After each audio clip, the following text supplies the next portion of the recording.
Hi, and welcome to the micro lecture on making a determination of when to schedule your actual messaging and how it actually is done.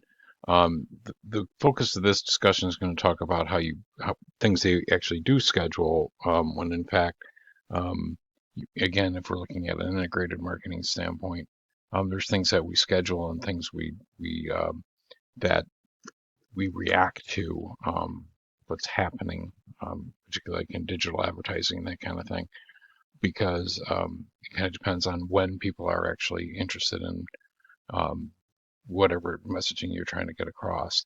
And then you tend to concentrate on that. So it's not exactly the same thing. But this has to do with when you're doing media buying and you're saying, when do I run commercials and things like that. So the whole concept of when to schedule, you have to take some general context in here. Um, to get it costs more to get to the higher rated shows and things like that. However, the relationship is not really all that perfect.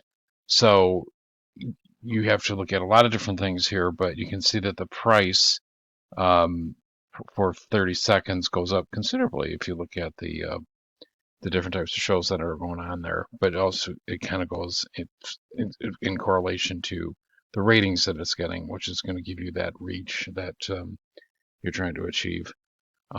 So those things have to be taken in consideration. There's a cost benefit that you have to be very clear about as you spend lots and lots more money. To give you an idea, and we've always heard these stories about how much it costs to run an ad on the Super Bowl. It's just an astronomical amount of money when you think about it. Most companies don't even have ad budgets that big in their entirety.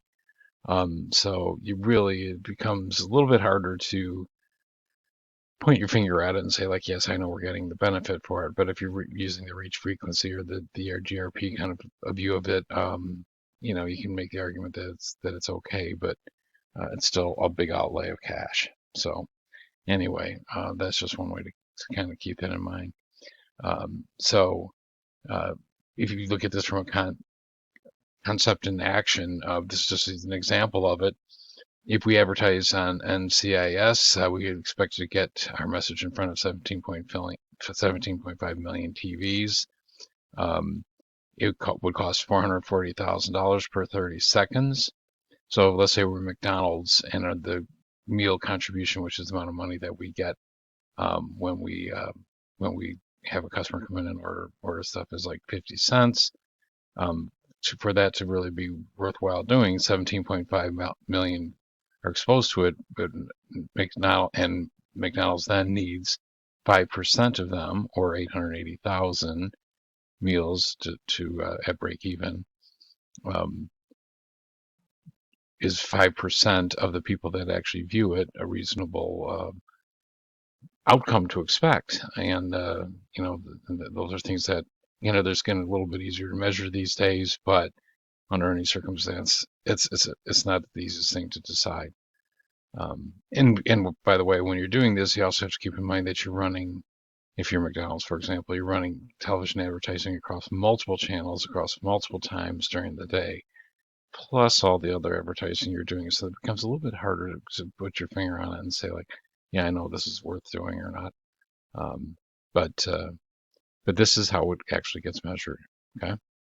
So, we have to think about, again, what we're trying to do. So, is it, again, while using the McDonald's example, is it continuous? Is there a regularity in ad exposure? And of course, McDonald's, I think you'd be hard pressed to watch television for any length of time and not seeing a McDonald's commercial eventually.